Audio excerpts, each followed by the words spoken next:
여보세요? 경찰서죠? 여기 신촌 땡땡공원 산책로인데요. 빨리 와주세요. 사람이 죽었어요.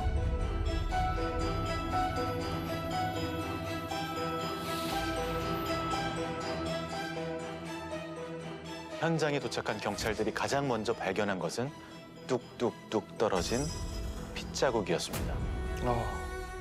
그 핏자국을 따라서 한 걸음 한 걸음 다가가자 수풀 사이에 젊은 남자가 숨진 채 쓰러져 있었고 주변으론 피가 흥건하게 고여있는 상태였습니다. 이 시신을 본 형사님들은 그만 할 말을 잃고 말았다는데요. 이거 한두 군데 찔린 게 아닌데? 근데 피도 아직 안 굳었어요. 신고가 들어온 건 저녁 8시 45분경.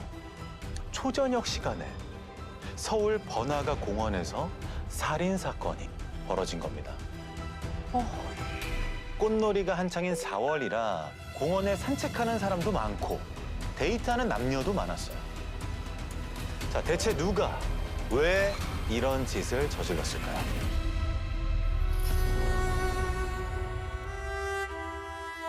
피해자의 신원은 20살의 대학생 박군으로 밝혀졌습니다.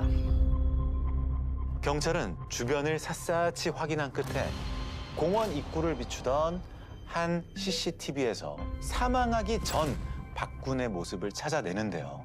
사망 신고가 접수되기 30분 전인 저녁 8시 15분경 찍힌 영상입니다.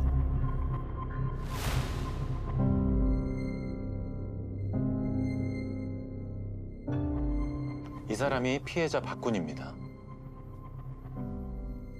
자, 근데 박군 앞쪽에 세 사람들 주목해 주세요. 오나 안 오나 체크하는 것 같아요. 예, 계속 뒤를 돌아보고 있죠. 그리고 박구는 고개를 푹 떨군 채 올라가고 있네요. 네. 어. 자, 이게 어떤 상황 같으세요? 앞서간 사람이 지금 위협을 가하거나 가하려는 상황. 협박에 못 이겨서 지금 뒤따라 올라가고 있는 상황인 것 같아요. 경찰은 이 영상에 포착된 이들을 살인 사건의 용의자로 특정하고 36시간 만에 검거합니다. 그런데 그 정체는 너무 충격적이었어요. 자, 영상으로 보시죠.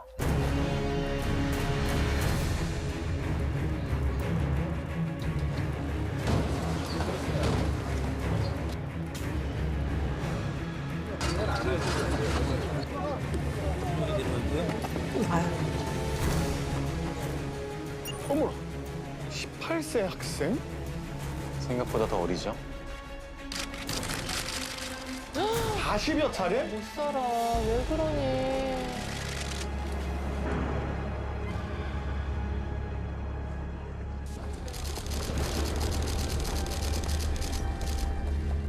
자, 용의자는 10대 남녀와 20대 남녀 총 4사람이었습니다. 그 영상에 세 세 명만 명은 나왔죠. 하잖아요. 그쵸?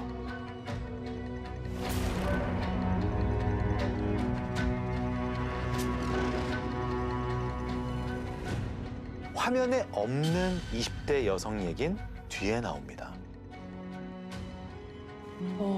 자, 이들은 누구고 피해자와 무슨 일이 있었길래 이토록 대범하고 잔혹한 범행을 저질렀을까요? 그 시작은 사건이 발생하기 2개월 전 피해자 박군의 블로그엔 이런 글이 올라옵니다. 찬원 씨가 읽어주시죠. 네. 내가 땡땡이랑 해보고 싶은 것. 밴드에서 합주하면서 같이 노래 부르기. 놀이공원 함께 가기. 메신저로 1대1 채팅하다가 그대로 잠들어 버리기. 산 정상에 올라 둘이 함께 소리 지르기. 이런 글이 올라왔네요. 네, 이 글만 들었을 때 분위기가 대충 짐작이 가시죠? 어떤 네. 분위기입니까? 연인이랑 뭐 그렇겠죠. 해보고 싶은 거? 달달하죠. 이 땡땡이 CCTV에 안 나왔던 어머. 20대 여성 용의자입니다.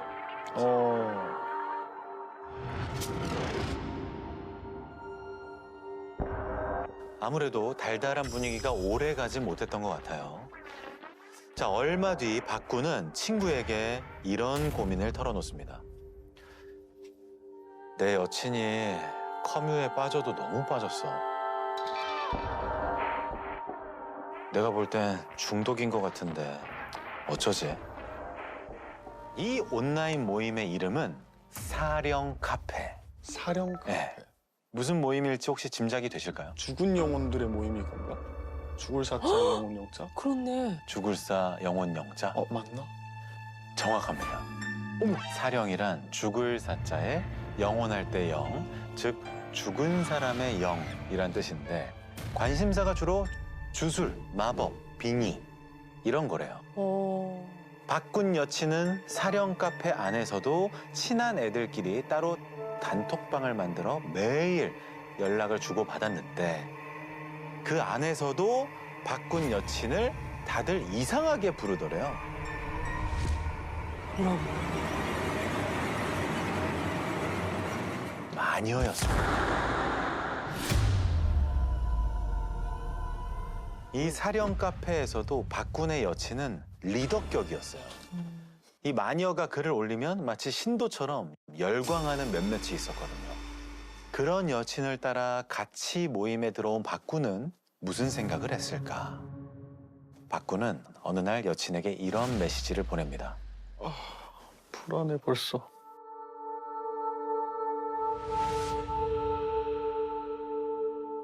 자기 혹시 사령이라는 게 진짜 존재한다고 생각하는 건 아니지? 진짜 존재하는 게 아니면? 어? 설마 정말로 그걸 믿는 거야? 너는 우리랑 같이 있으면서도 우리를 전혀 안 믿었구나. 네가 그러고도 내 남자친구야? 야, 진짜 말이 안 통하네. 미안하지만 우리 이만 끝내자. 자, 이렇게 이별을 통보받은 박군의 여친은 충격과 배신감에 어찌할 줄을 몰랐어요. 자기를 따르는 10대 남녀 동생들에게 이런 메시지를 남깁니다. 새벽에 걔한테 차였어. 이게 꿈이었으면 좋겠고 만우절 장난이었으면 좋겠는데. 10대 남학생과 여학생은 위로랍시고 이렇게 말합니다. 잘 끝났어. 이제서야 하는 얘긴데 사실 언니 남친 평소에도 마음에 안 들었어. 맞아. 그 형 성격도 너무 독단적이고 우리 무시했잖아. 잘 헤어졌어. 그리고 그들의 복수가 시작됩니다. 자, 박군과 함께 있던 단톡방에서 박군 여친뿐만 아니라 여친을 따르던 동생들까지 싹 다 나와버린 거예요. 그 단톡방에서 박군만 남겨놓고. 네네. 자, 이렇게 톡방에 혼자 덜렁 남겨진 박군의 기분은 어땠을까요? 여친하고의 이별은 이별인 거고 네. 이들은 또 이 사령 카페를 통해서 알게 된 동생들이라고 생각했는데 이들까지 같이 잃어버리니까 섭섭하고 황당했을 수는 있었을 것 같아요. 박군은 완전히 빡쳤어요. 오. 그래서 단톡방에 있던 애들한테 따로 문자를 보내기 시작합니다.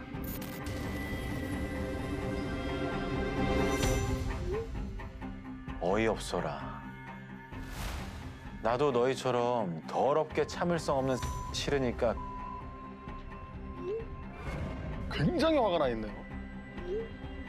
그니까 누가 나 무시하랬냐고. 진심으로 사과해라.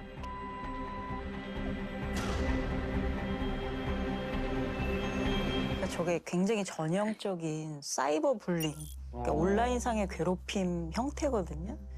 있는 사람 없는 취급하는 거 있죠. 맞아. 그리고 이렇게 있을 때 따돌림 하는 것도 그렇지만 톡방에서 그 사람 따돌림 하는 거. 그러니까 이런 것도 맞아. 굉장히 고통스러워서 아주 어릴 때부터 인터넷이 본인 그 생활의 일부였던 아이들한테는 사이버 불링으로 느끼는 고통이 엄청나게 큰 거죠. 자, 박군은 18일에 걸쳐 단톡방 멤버들에게 수백 통의 메시지를 보냅니다. 그리고 단톡방 멤버들은 그 내용을 낱낱이 서로 공유했어요. 그러던 중 박군의 여친이 이런 글을 올립니다. 쟤 좀 죽일 수 없냐? 너무 심각한데. 죽여도 돼. 진심? 진심. 근데 그 전 여친한테는 사령 카페가 엄청나게 중요한 자기 일부인데 그러니까 자기 정체성까지 같이 부정당한 거죠. 그래서 화가 났는데 저런 식으로 문자가 주고받는다고 해도 1대1 상황이었으면 저기까지 안 갔겠죠. 저게 여러 명이 계속 그 문자를 서로 보여주고 교환하고 하면서 그냥 가속 페달 밟은 것처럼 쭉 고조돼서 가는 상태. 그 뒤로도 박구는 계속 문자를 보냈어요. 그 쏟아지는 문자들을 보던 그 카페 동생들은 이 형 진짜 우리가 만만한가 본데?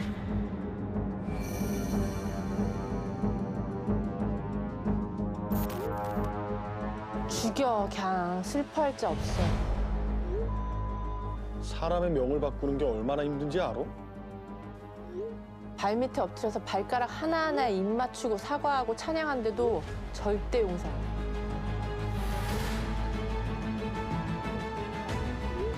그 면상 안 봐. 복수는 칼같이. 주술과 부적으로 까고 발라줘. 못 믿으면 친히 보여줘야지. 부적 그딴 거 굳게 안 믿는 놈은 믿음을 깨부숴서 멘붕시키고 밟아줘야 뒤탈이 없어요. 그날 단톡방에 있던 10대 여학생은 자신이 알고 지내던 한 20대 남성에게 이런 메시지를 보냅니다. 내가 가이손 소녀 빙의해서 목 잘라버리고 싶은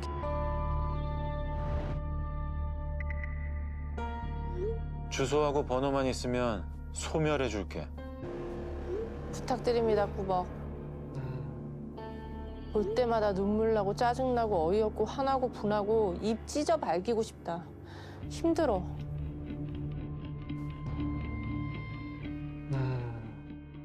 자, 그리고 나서 실제 단톡방 멤버였던 10대 남학생은 그 20대 남성에게 박군의 주소를 보내주며 철저하게 처리해달라 부탁합니다.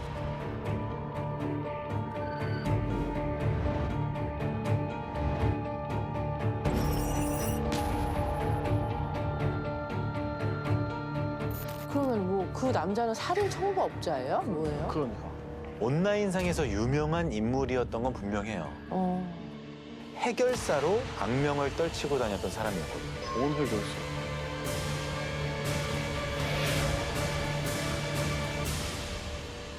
이 20대 남자가 개입하면서 일은 일사천리로 흘러갑니다.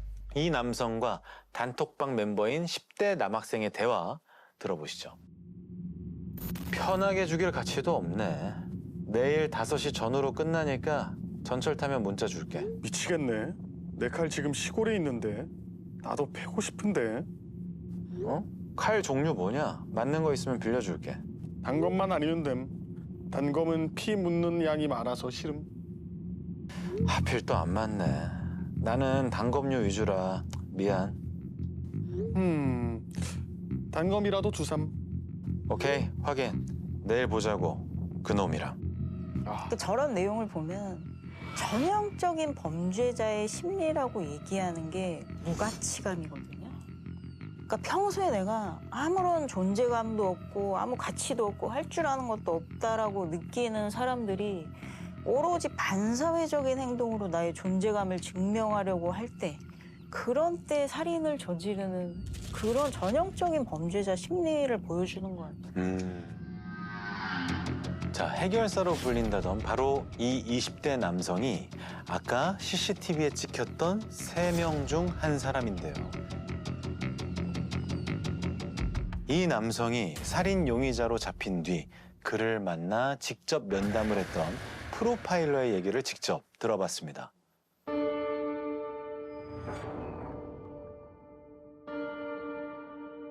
가해자 B군 같은 경우에는 좀 굉장히 주눅들고 이렇게 수줍어하는 굉장히 좀 자신 없는 성향이고 우울감을 가지고 있었거든요. 가정 환경을 묻는 질문 혹은 가족과의 관계를 묻는 질문에 있어서 가족에 대해서 굉장히 이제 남처럼 얘기하거나 아니면 부모님과 감정적 애착이 느껴지지 않는 등의 말을 한 적은 있습니다. 그리고 이제 그 예전에 폭력의 피해 경험이라든지 아니면 왕따 피해 경험 이런 것들이 있어가지고 이 가해자들한테는 자기 집단 무리한테는 조금 이렇게 강하게 보이고 싶었던 것 같습니다. 딱히 비군 같은 경우에는 피해자에 대해서 원한질 일이 별로 없습니다. 그냥 그렇지. 이 친구들이 싫어하니까 내가 해결해 줄게 라는 의미로 정도의 그 이유만으로 그 범행에 참여를 하게 되는 거죠. 사실 이 20대 남자도 겨우 20살 대학교 1학년 학생이었습니다. 그렇다면 나머지 단톡방 멤버들은 어떤 학생이었을까? 그러니까.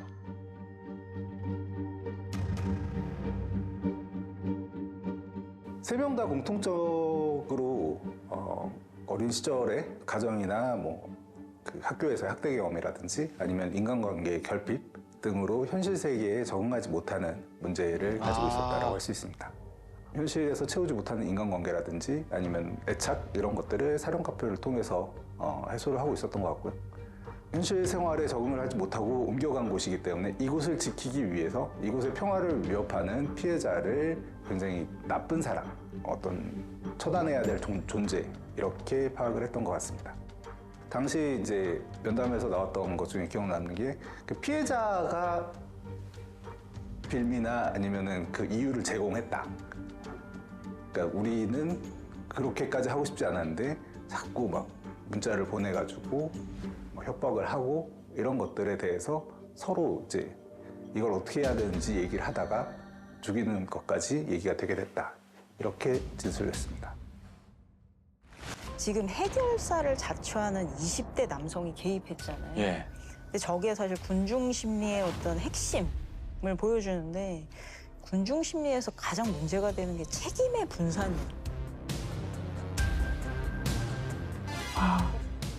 그러니까 죄를 저지르고 나 혼자 한 거 아니야. 혹은 뭐 내가 시작한 거 아니야. 이런 식으로 하다 보면 반사회적 행동을 하고도 별로 죄책감을 느끼지 않는 경우가 많거든요. 진짜 그렇겠다. 근데 이제 자기가 해결해 주겠다. 뭐 칼 종류를 막 얘기하면서 이런 사람이 나타나면서 그거를 실행해 주겠다는 사람이 나타났잖아요. 그러면 책임을 전가할 수 있는 존재가 등장을 해준 거죠. 그런 식으로 저런 외부인이 나타남으로써 오히려 이 사람들의 죄책감이 덜해진 상황 같아요. 그렇게까지 하고 싶진 않았다. 이게 살인에 가담한 네 청년이 공통으로 한 말이었대요. 자, 폭탄 문자를 보내고 며칠 뒤 박군은 10대 남학생에게 문자를 보냅니다. 우리 뭐 때문에 싸운 거지? 약간 화해 손을 내민 거 아닌가요? 아, 화해 제스처다. 네. 근데 답이 안 와. 다시 또 보냅니다. 선물 가져왔는데 어디야? 사과하고 싶어. 너 좋아하는 그래픽 카드 줄게. 그러자 10대 남학생도 그러자며 약속을 잡아요. 그리고서는 박군이 없는 자기들끼리 있던 단톡방에 이런 글을 남깁니다. 땡땡땡 잡는 날 파티. 박땡땡 잡는 거 구경하실 분. 제 발로 와서 그래픽카드 선물하고 싶다고 해결사 오빠가 잡아주기로 함. 때리는 거 말고 잡는다고. 레알이라니까. 뭔가 돼지 잡는 거 생각하면 본격 돼지 잡는 현장. 난 회 뜨는 거.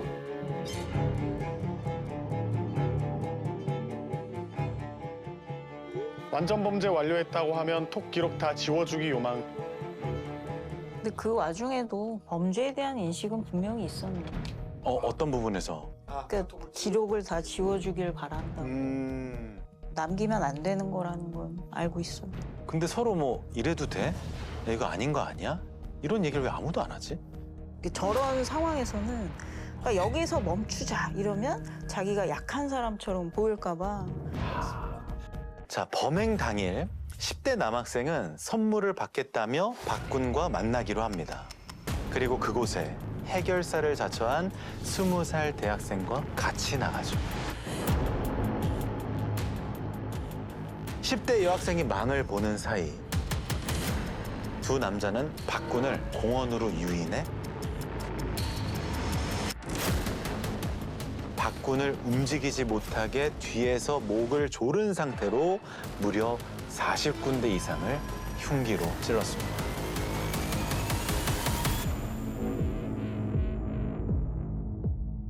네, 그게 집단 심리, 그러니까 여러 명이 같이 범죄를 저지르면 실제로 공격성이 극단적으로 높아져요. 여러 명이 같이 있어서 더 내가 앞 사람보단 더 세게 때려야 뭐 이런 생각이 있어요. 더 강하게 공격해. 근데 이 처음 사건의 발단이었던 여자친구 현장에 없었잖아요. 아까.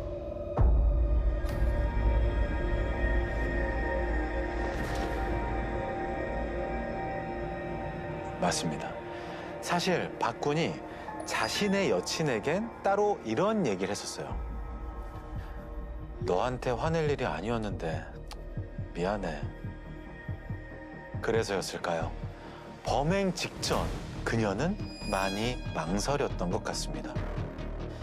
죽이면 안 된다는 기분이 들어. 나 때문에 죽는 것 같기도 하고. 그냥 환생을 못하게 멸할까? 그때 10대 남학생이 이런 답글을 올립니다. 세상엔 매일 3만 건의 살인 사건이 일어나 3만 한 건이라고 달라지는 건 없어. 사건에 지금 여러 명이 개입돼 있잖아요. 그러면서 애초에 이 범행의 어떤 원인, 시발점을 제공했던 여친이 말려도, 그 20대 여성이 말려도 이제는 그걸 무시하는 상황까지 이제 이른 거죠.